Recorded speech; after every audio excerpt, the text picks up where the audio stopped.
Estimados estudiantes, soy el profesor Francisco Solórzano. En esta oportunidad estudiaremos el tema de corriente eléctrica. Observemos la figura. Es un circuito eléctrico básico formado por una fuente, en este caso una batería de 9 voltios, cables conductores, un interruptor y un pequeño foco. Esta simulación la he realizado en una página llamada Tinkercad. Presionamos el interruptor y vemos cómo se enciende el foquito. Al cerrar el circuito, la batería entrega energía a este sistema, las cargas comienzan a moverse y se presentan una serie de fenómenos físicos en el interior del conductor, los cuales estudiaremos aquí. Para comenzar, diremos que el concepto de corriente eléctrica es muy importante, tanto en áreas como física e ingeniería, así como en la vida cotidiana de las personas. Muchas máquinas o dispositivos eléctricos o electrónicos necesitan obviamente corriente eléctrica para funcionar. Por ejemplo, motores eléctricos, cualquier aparato que nos sirva para transmitir o recibir información, diferentes máquinas utilizadas en el área de la medicina para el diagnóstico de una persona o en el proceso de recuperación posteriormente a una operación. También pueden servir para diversión, como en el caso de los juguetes que utilizan los niños, entre muchas otras cosas. Además, se definirá la corriente eléctrica, producto de cargas moviéndose por cables filamentales, superficies o volúmenes.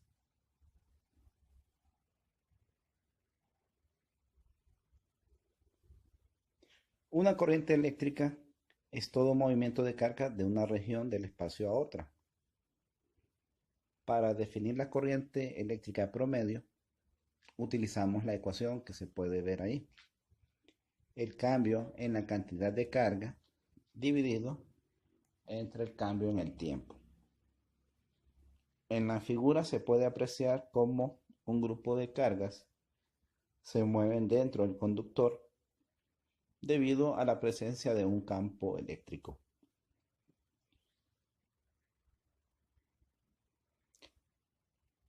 La corriente eléctrica se definió como un grupo de cargas positivas moviéndose a través de un circuito. La razón es que en ese momento se desconocía la existencia de los electrones. Aparte de la corriente eléctrica promedio, podemos hablar de una corriente instantánea. Si el delta T tiende a cero, pues tendríamos que la corriente instantánea es la derivada de la carga con respecto al tiempo, con unidades de amperios. Un amperio se define como un coulomb sobre segundo. Un caso especial de corrientes es aquellas que son invariantes en el tiempo, es decir, que el valor de la corriente promedio no cambiará independientemente de qué tan grande o qué tan pequeño sea el delta T. En ese caso particular, la corriente instantánea es igual a la corriente promedio. Normalmente este tipo de corrientes constantes se les llama corrientes estacionarias.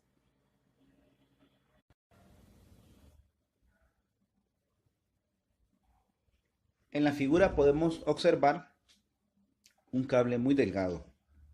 En este caso, a la corriente la podemos llamar corriente filamental. Para este caso particular, el diferencial de carga es lambda diferencial de línea. donde lambda es la densidad de carga lineal. Si realizamos la operación diferencial de línea entre diferencial de tiempo, eso se convierte en velocidad. Esa velocidad promedio con que se mueven las cargas a través del conductor o velocidad de deriva.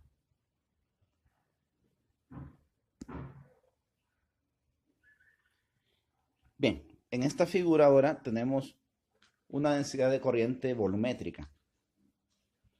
Haciendo la analogía con el caso anterior, la densidad de corriente volumétrica sería igual a ρ, la densidad de carga volumétrica multiplicada por la correspondiente velocidad promedio con que se mueven las cargas. La dirección es la misma que la del movimiento de cargas y la corriente se define como la integral de superficie de J.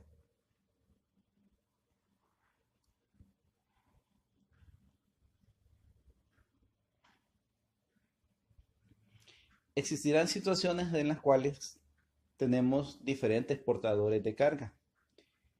En ese caso, la densidad de corriente J se puede determinar por medio de esta ecuación. Vamos a explicar cómo ocurre ese fenómeno. Note que hemos dejado un espacio ahí entre el cable conductor. Este cable conductor es muy largo y se extiende a una región fuera de la pantalla. Observe los puntitos rojos que son cargas que se están moviendo.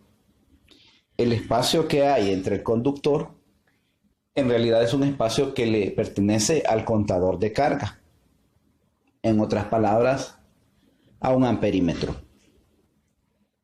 Cuando las cargas comienzan a moverse, como lo podemos observar, van a atravesar la región esa que está ahí al vacío, donde en realidad se encuentra el contador de carga, y este va a determinar cuántas cargas atraviesan la región en cierto tiempo.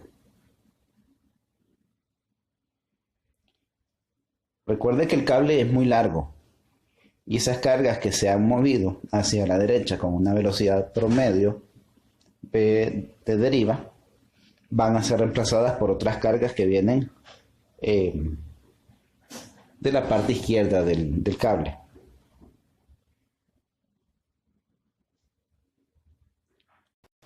Definiendo ahora la corriente promedio para este contador, tenemos que la cantidad de carga que atraviesa el mismo es N por la carga. ¿Quién es ese N grande? Bien, esa N es el número de cargas libres totales que atraviesan la región y se puede definir en términos de una N pequeña multiplicado por el volumen. Esta N pequeña es una densidad volumétrica de cargas libres. Es preferible utilizar esa N pequeña ya que se maneja en tablas los valores de cargas libres por unidad de volumen de cada conductor. Simplemente se determina cuál es el volumen y con eso se encuentra el N mayúscula. Bien, para ese contador de carga, el volumen es igual a lo siguiente: el diferencial de área por el delta de longitud. El delta de área, que es esta región de aquí, va a ser la misma en todo el conductor. Ahora vamos a dividirla entre el tiempo para determinar la corriente promedio. A ver, ahí tenemos la división entre el tiempo. Si dividimos el delta L, este de aquí, entre un delta T, como se expresa en esta forma,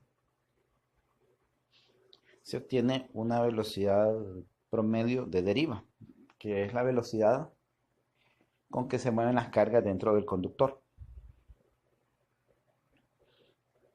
también es importante determinar J, la densidad de corriente. En este caso es un valor promedio. Sería la corriente promedio entre el área. El resultado lo podemos ver ahí. Un detalle importante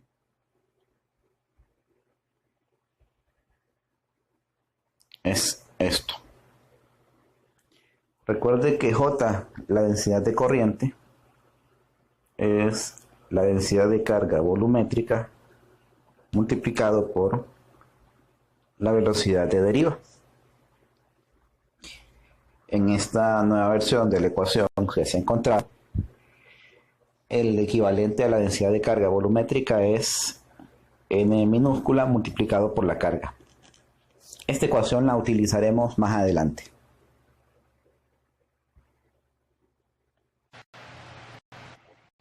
Veamos el problema 12.7 del libro de texto. Dice un cable de cobre de 2.5 milímetros de diámetro. Actualmente la mayoría de cables tienen forma de cilindro. Dice que ese cable conduce una corriente de 10 amperios. Supóngase que existe un electrón por cada átomo de cobre. Bien, la cantidad de cargas libres que se moverían por el conductor va a ser igual al número de átomos. Es decir, que lo que tenemos que encontrar es el número de átomos libres por unidad de volumen. Y lo que se pide encontrar es la velocidad de deriva.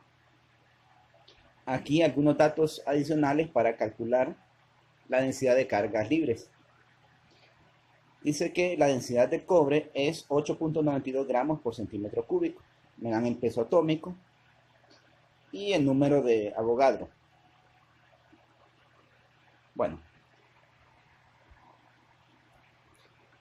con esta relación de aquí, vamos a calcular N,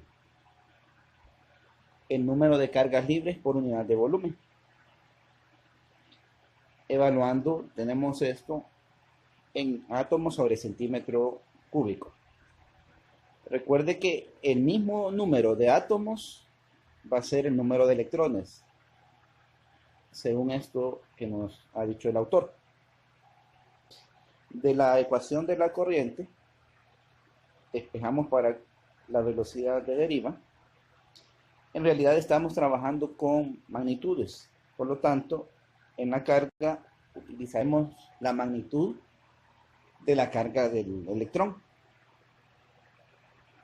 Para calcular el área en una sección circular sería esta ecuación: pi por diámetro al cuadrado entre 4. El diámetro se ha pasado a centímetros, bueno, centímetros cuadrados, va a quedar el área, ya que esta densidad está en unidades sobre centímetro cúbico. Por otro lado, arriba tenemos como unidad amperio y en la parte de la carga coulomb. Cuando se haga la división solo va a quedar segundo dividiendo. Al final, evaluando, nos queda 0.015 centímetros por segundo. Convertimos esto a metros y este es el resultado.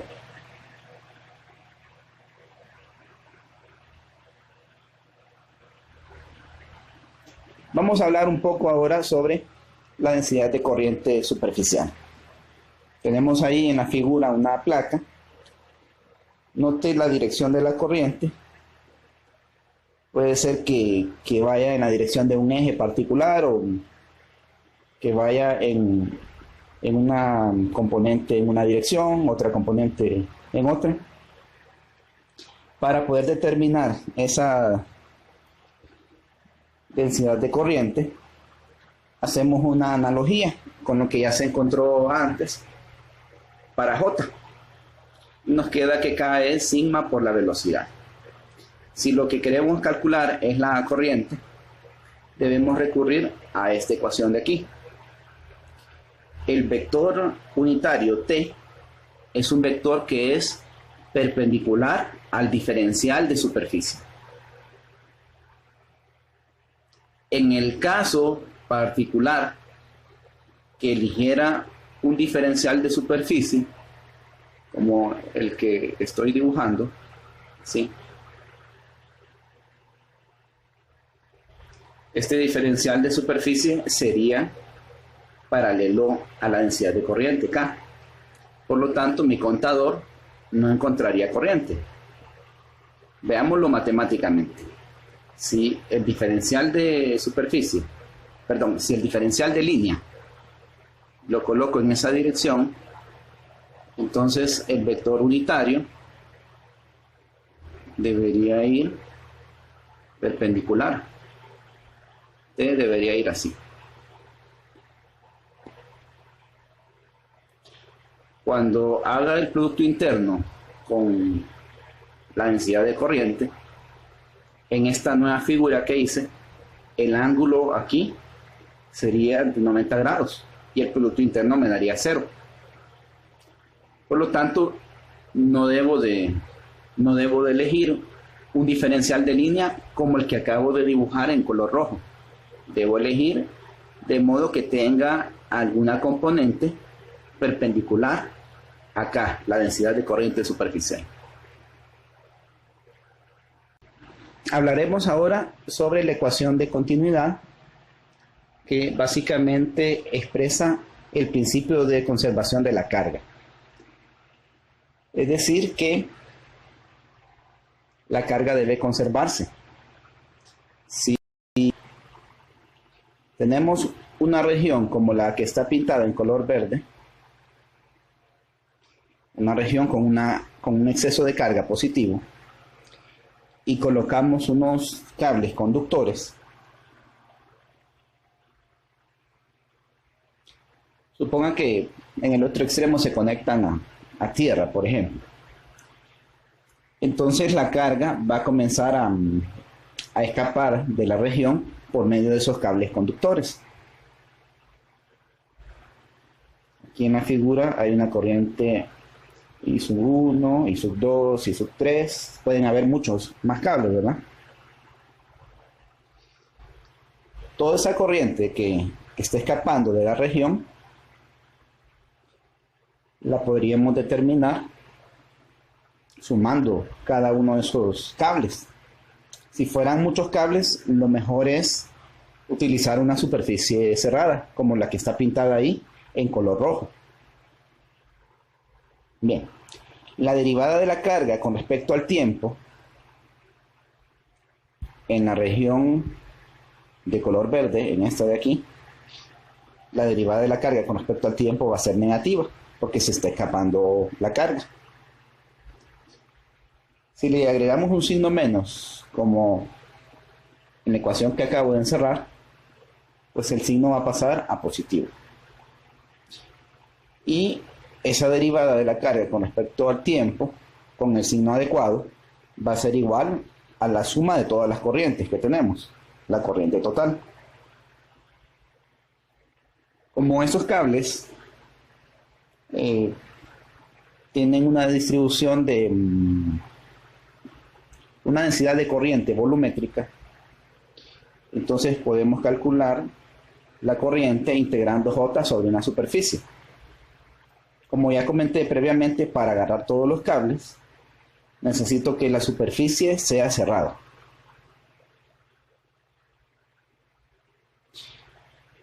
El siguiente paso será asumir que la carga dentro de la región pintada en color verde está distribuida sobre un volumen. Si consideramos eso, podemos expresar a la carga como la integral de la densidad de carga sobre dicho volumen.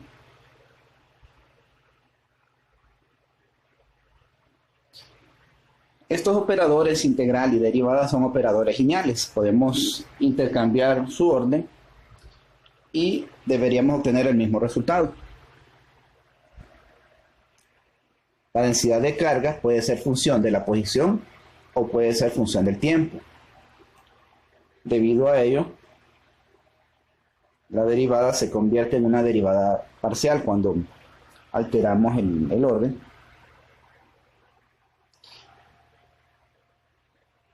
Y con respecto a este término, podemos aplicar el teorema de la divergencia para convertir una integral de superficie cerrada en una integral de volumen. El objetivo es que tengamos diferencial de volumen en ambos lados de la ecuación. Con ese diferencial de volumen, que es el mismo en ambos lados, juntamos la expresión como aparece en la última ecuación, y esto debe ser válido independientemente de qué tan grande o qué tan pequeña sea la región. Es decir, para que esto sea válido, lo que está aquí adentro de la ecuación tiene que ser igual a 0.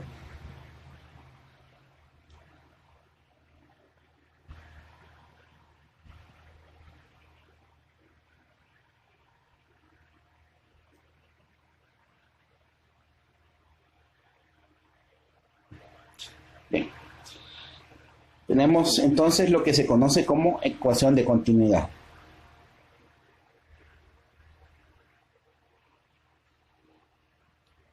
Esta ecuación de continuidad es válida independientemente de que esté considerando cargas en una región dieléctrica, esté trabajando con conductores o una situación mixta. Es decir, por lo tanto, J debe ser una densidad de corriente total y ρ debe ser una densidad de carga total.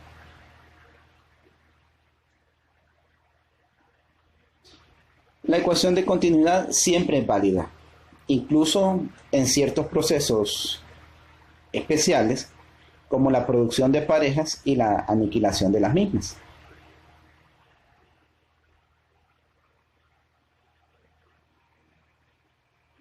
Hay otros resultados que se han encontrado en física nuclear en los cuales la ecuación de continuidad sigue siendo válida. Es decir, que la carga total siempre se conserva.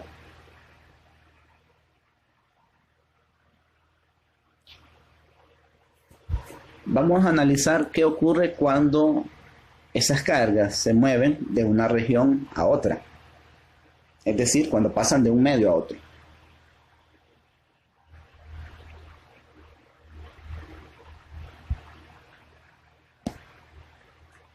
Tenemos aquí el despeje. Hemos pasado la derivada de la densidad de carga al otro lado y cambia de signo. Además, vamos a recordar un poquito sobre el tema de condiciones de frontera. En ese capítulo de condiciones de frontera se encontró que la resta de dos componentes normales de un campo,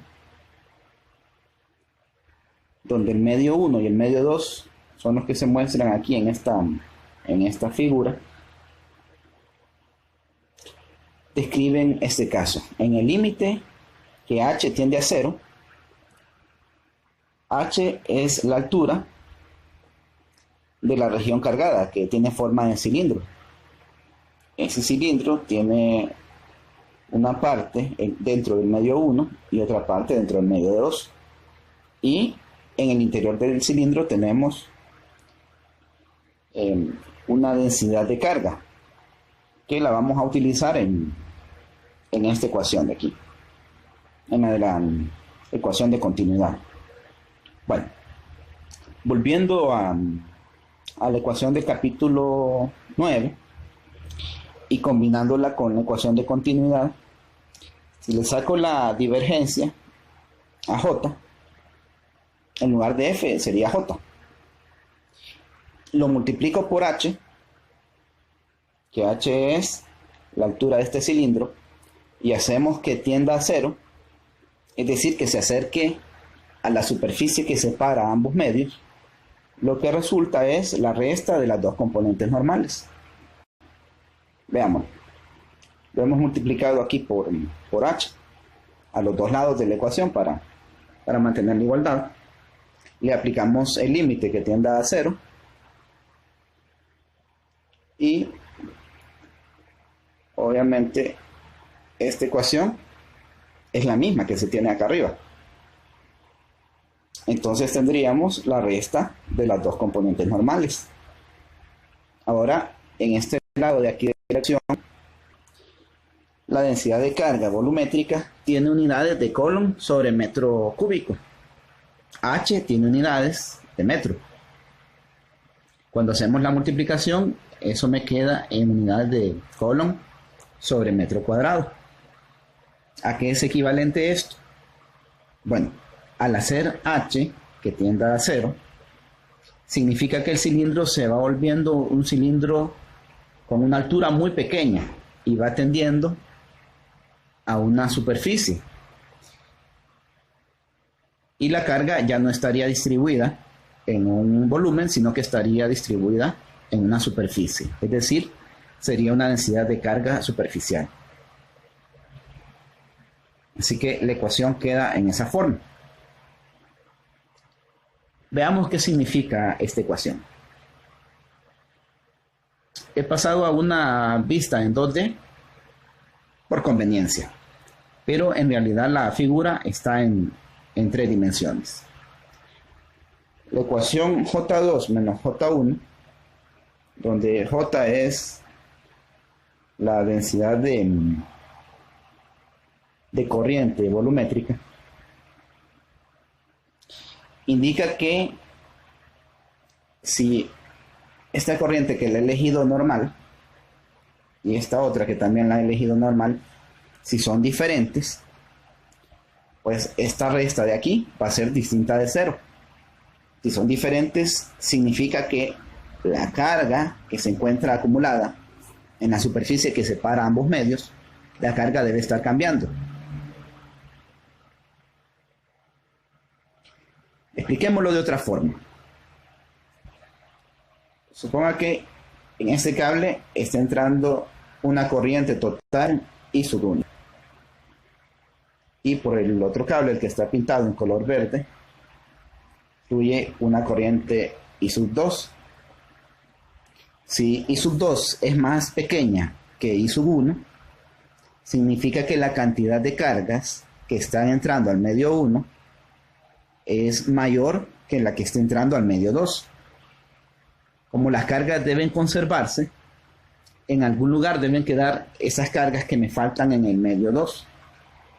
Y el lugar donde quedan es en la superficie que separa ambos medios. Ese es el significado de la ecuación que tenemos ahí.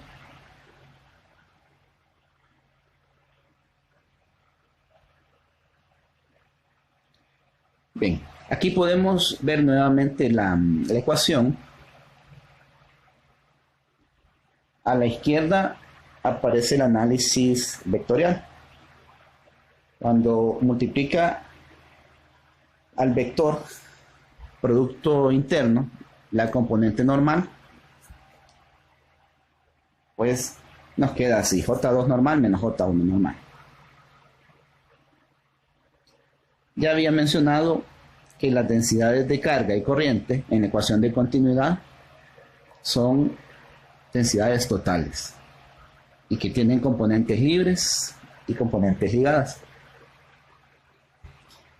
Analicemos cada una de dichas componentes.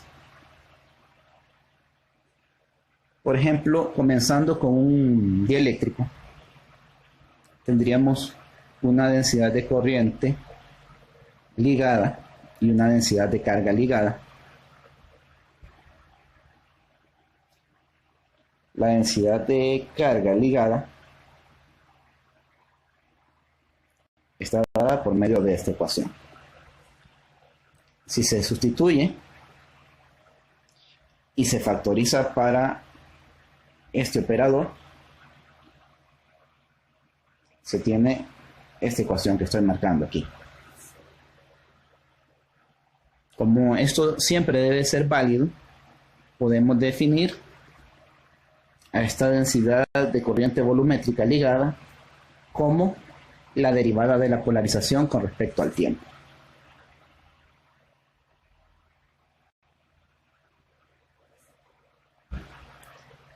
Esta densidad de corriente también es conocida como densidad de corriente confinada, ligada o de polarización.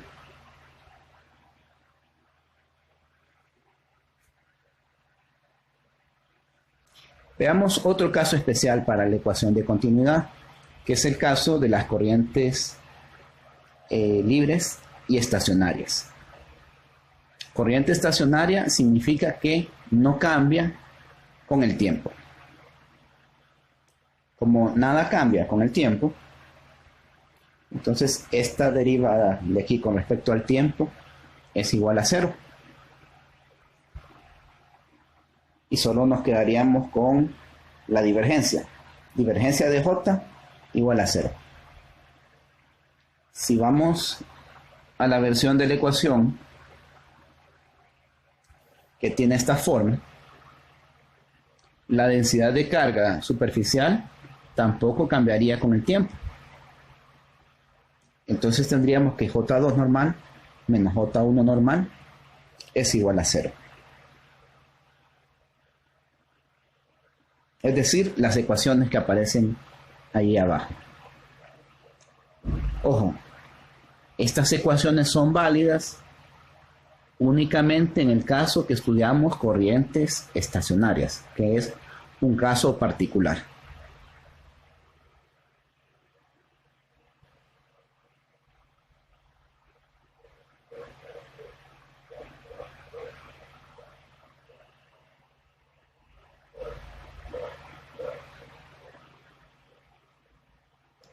Otro caso que podemos estudiar a este nivel es el de las corrientes libres.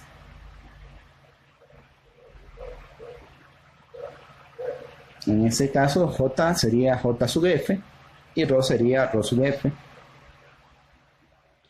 Las ecuaciones quedan en esa forma.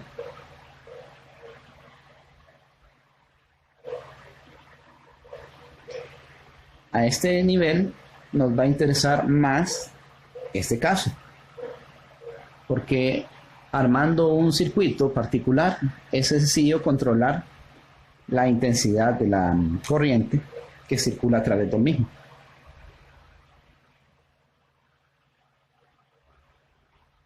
Bien, la clasificación de las corrientes libres. Normalmente estas se clasifican en dos grupos grandes. Hay situaciones en las cuales no está tan clara la distinción entre ellas, pero en este momento no vamos a entrar mucho en esos detalles. Tenemos en primer lugar corrientes de conducción, que pueden darse en conductores como metales. Tenemos en semiconductores y en soluciones electrolíticas. El otro grupo que corresponde a las corrientes libres son las corrientes de convección, que pueden ser formadas por haces de iones, haces de electrones y plasma.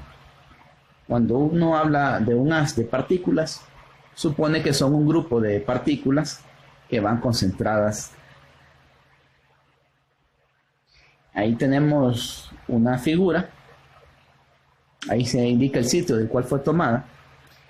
Y esta figura muestra un osciloscopio.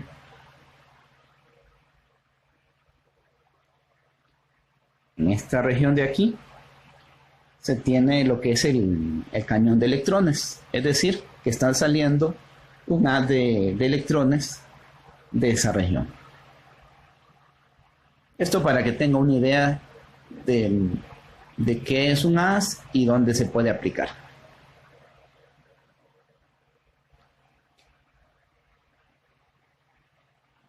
Ya se estudió en el curso anterior qué ocurre con el campo dentro del conductor. Se ha considerado que en una situación electrostática el campo vale 0 y las cargas pues no se mueven dentro del conductor en el caso electrostático. Sin embargo, la figura muestra un modelo más realista. En este caso, los electrones se están moviendo al azar hay interacciones entre ellos y los iones. Sin embargo, el desplazamiento promedio de los electrones es cero. Ojo, en esta situación el campo dentro del conductor vale cero. Ahora veamos qué ocurre cuando aplicamos una diferencia de potencial al conductor y se produce un campo distinto de cero. Pues al tener ese campo distinto de cero, aparece una fuerza eléctrica, que es la carga por el campo eléctrico. En esta situación, las cargas, los electrones en particular, comienzan a moverse dentro del conductor. Estamos considerando, por ejemplo, un metal. Igual que en el caso anterior, existirán interacciones entre los electrones y también habrá interacción con los iones. Así que la velocidad promedio de estos va a ser pequeña. Y en general el movimiento es azaroso, como se muestra en la figura. Es normal encontrarse velocidades del orden de 10 a la menos 4 de metros por segundo en esta situación.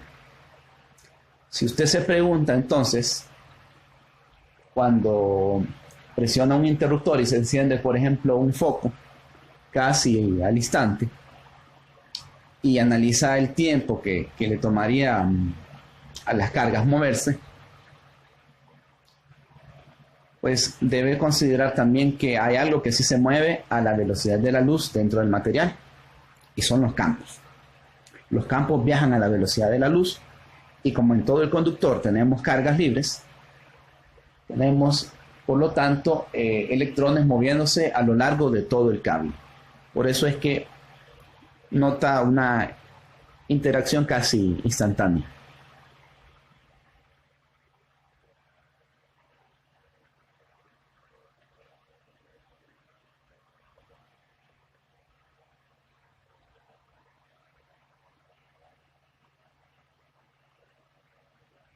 Ahora considere que abre el interruptor. Si abre el interruptor, pues el foco dejará de funcionar, y esto se debe a que el movimiento de las cargas se detiene. Esto indica que debe existir un equivalente a la fricción que hace que dichas cargas se detengan. Una vez que se alcance esa situación, tenemos nuevamente el caso electrostático. Es decir, el campo dentro del conductor se vuelve cero y por lo tanto el conductor es una superficie equipotencial.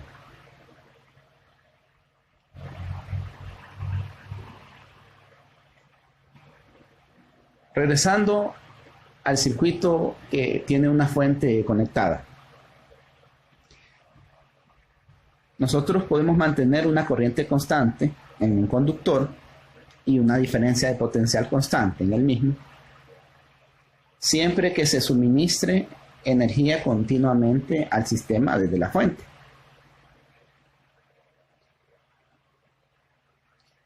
Para ello, la fuente debe estar realizando un trabajo sobre las cargas en movimiento que les permite a dichas cargas circular a través de la trayectoria cerrada, que es el circuito.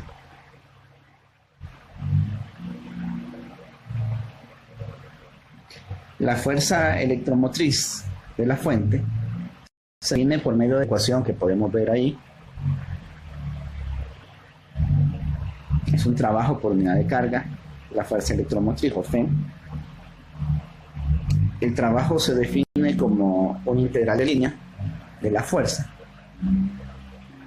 La fuerza eléctrica relaciona al producto de la carga y el campo. Como la carga sería constante, se cancela y queda esta definición. Recuerde que este campo que se está considerando aquí es un campo no conservativo.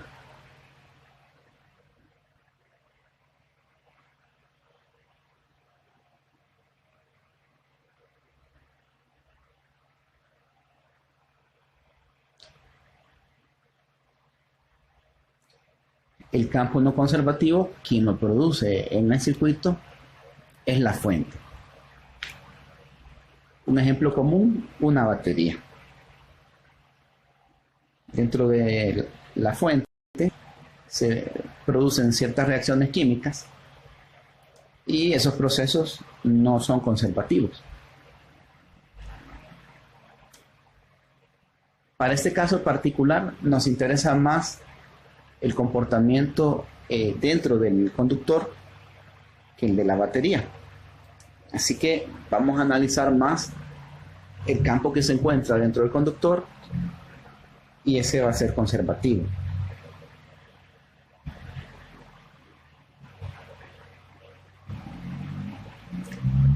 Para el campo conservativo tenemos esas ecuaciones que ya se estudiaron previamente, que siguen siendo válidas. Como el campo dentro del conductor produce fuerza sobre las cargas y debido a esa fuerza las cargas comienzan a moverse, se espera entonces una relación entre la corriente y el campo, o una relación entre la densidad de corriente libre, J sub F, y el campo. Algo así como esto.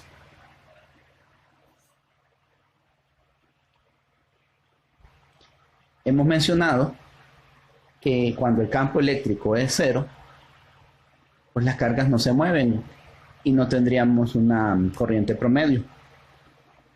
Así, se define un J sub F igual a 0 cuando el campo eléctrico vale 0. Un modelo sencillo y que va a ser funcional es definir a J sub F como sigma por el campo eléctrico, donde esta sigma es la conductividad del medio.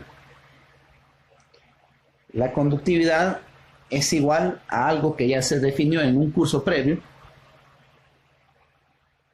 La conductividad es el inverso de la resistividad. La ecuación anterior, J sub F igual a sigma por el campo eléctrico, para medios IHL, es una versión microscópica de la ley de Ohm. Veamos cómo podemos probarlo.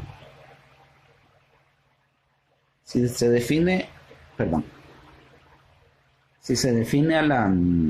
a la resistencia eléctrica por medio de esta forma, cuando la sección transversal es uniforme,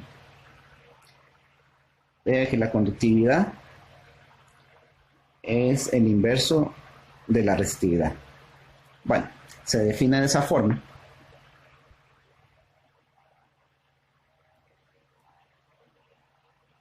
Vamos a ver qué podemos plantear.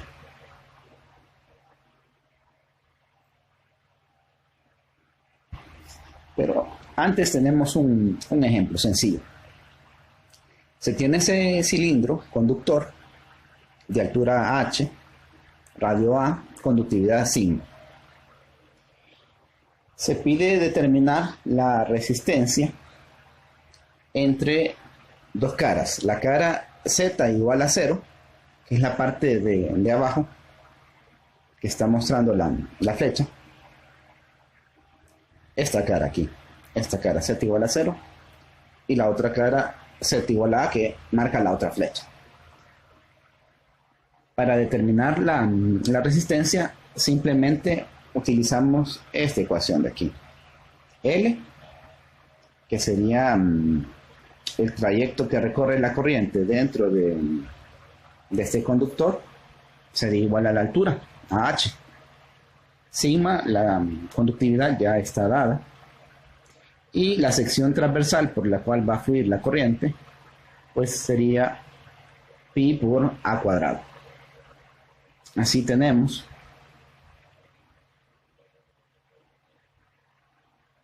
esa resistencia.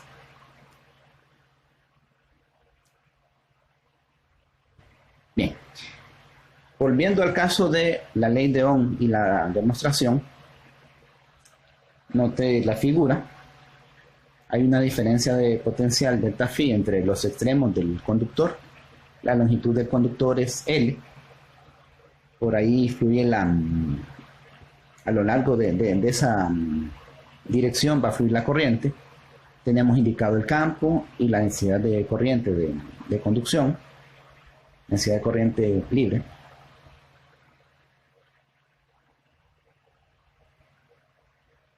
El valor de J promedio va a ser igual a la corriente sobre el área.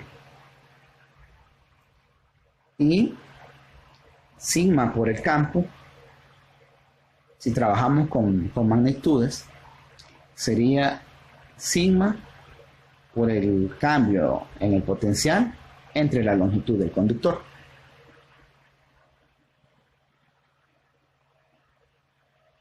Esto de aquí es este lado de la ecuación. Y esto otro aquí, es el otro lado de la ecuación. Como son la ley de Ohm en su forma microscópica, vamos a ponerlas juntas.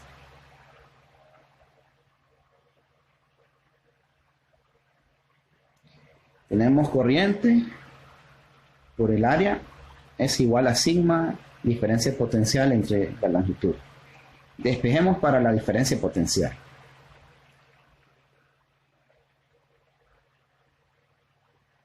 Esta longitud va a pasar a multiplicar y sigma pues va a pasar a dividir. Queda esta expresión que tenemos acá.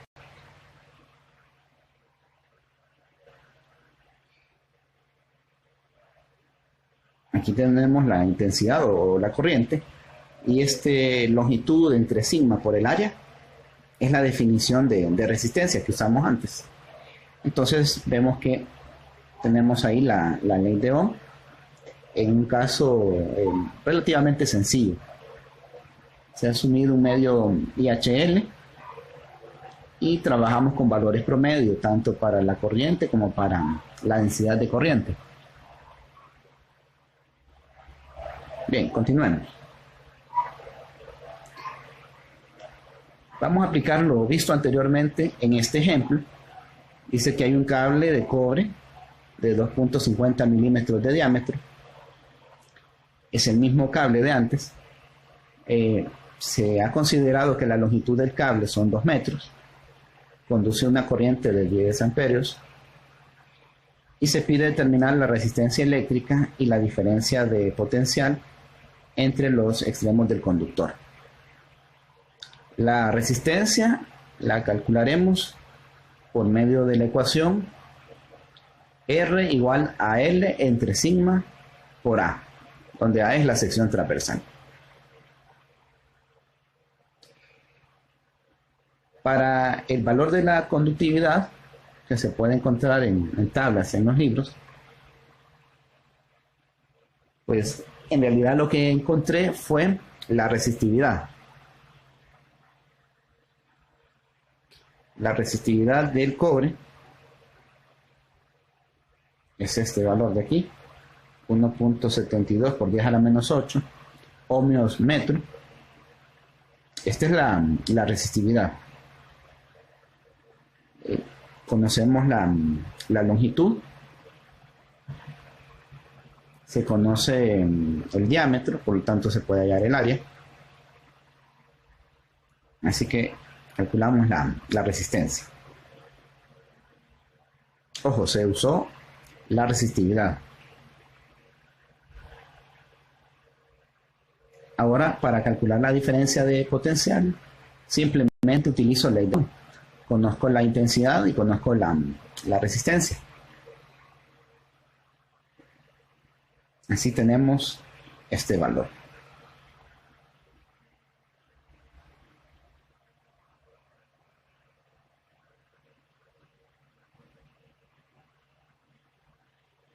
Bien, ya se habló un poco sobre la resistencia de forma individual. Ahora veremos que hay propiedades que están relacionadas en los materiales. De ahí aparece el teorema RC. Suponga que considera un medio dieléctrico, el cual no es perfecto, es decir, que presenta pérdidas. Eso significa que debe existir una pequeña conductividad asociada a dicho material. Bueno, tenemos un dieléctrico que no es perfecto. Ahora se va a utilizar ese dieléctrico para rellenar una región entre dos conductores, que inicialmente está al vacío, pero ahora se coloca ese material. Hemos formado un capacitor con pérdidas. Para poder modelar un capacitor con pérdidas, una forma bastante sencilla es imaginarse un capacitor ideal, o sea, un capacitor que no tiene pérdidas, conectado en paralelo a una resistencia. Esa resistencia pues representa las pérdidas del capacitor real. Veamos cómo se realiza el cálculo. Multiplicamos R por C. Por ley de Ohm, la resistencia es diferencia potencial entre corriente. Y la capacitancia es carga entre diferencia potencial. Se cancelan las diferencias de potenciales y nos queda una relación de carga sobre corriente. Recuerde las unidades de la carga. Las unidades de la carga son coulombs. Como está dividida entre corriente, las unidades de corriente son amperios. Amperio es coulomb sobre segundo. Es decir, que el producto de R por C me va a quedar en unidades de segundos. O sea, estamos hablando de un tiempo. Bien. Volviendo al cálculo que teníamos, la carga que tiene ese capacitor está acumulada en las placas conductoras. Es una carga libre y se puede determinar integrando el campo D, es decir, el vector de desplazamiento sobre una superficie cerrada. La corriente se puede determinar integrando J sobre una superficie cerrada. Como asumimos aquí medios y HL, hay una relación entre el vector de desplazamiento y el campo eléctrico, que es esta ecuación de aquí. Y también hay una relación entre J, la densidad de corriente libre en este caso, y el campo eléctrico, es esta ecuación de acá abajo. Como epsilon y sigma son constantes, van a salir del integral. Lo que nos queda en la integral de arriba y en la de abajo es lo mismo. Así que se vuelve 1. Y el teorema RC dice que el producto de resistencia con capacitancia es igual a epsilon sobre sigma. Vea que en aquellos casos en que usted ya conoce la capacitancia, puede despejar y hallar la resistencia. Sin embargo, en una situación en el mundo real, normalmente es mucho más sencillo medir resistencia que medir capacitancia. Entonces, podría utilizar una medición de resistencia y este teorema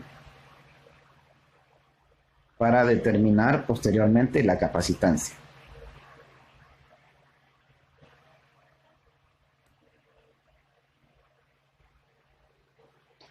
Bien, tenemos un ejemplo de eso. Determine la resistencia de un condensador cilíndrico como el mostrado en la figura. En este caso particular, estoy utilizando un capacitor cilíndrico porque previamente se calculó su capacitancia. Utilizamos el teorema RC, despejamos para la resistencia así como se muestra aquí. Sustituimos la capacitancia y obtenemos que la resistencia es esto. Logaritmo natural de B sobre A, donde B es el radio interior del cilindro de afuera, de este cilindro pintado en color verde, es el radio interior. A es el radio del cilindro conductor interno. Y esto dividido entre 2pi sigma L, donde L es la altura del capacitor cilíndrico. Ojo, el medio que separa al conductor de radio A del otro conductor es un medio dieléctrico con pérdidas y por lo tanto tiene asociada una capacitancia y también una resistencia.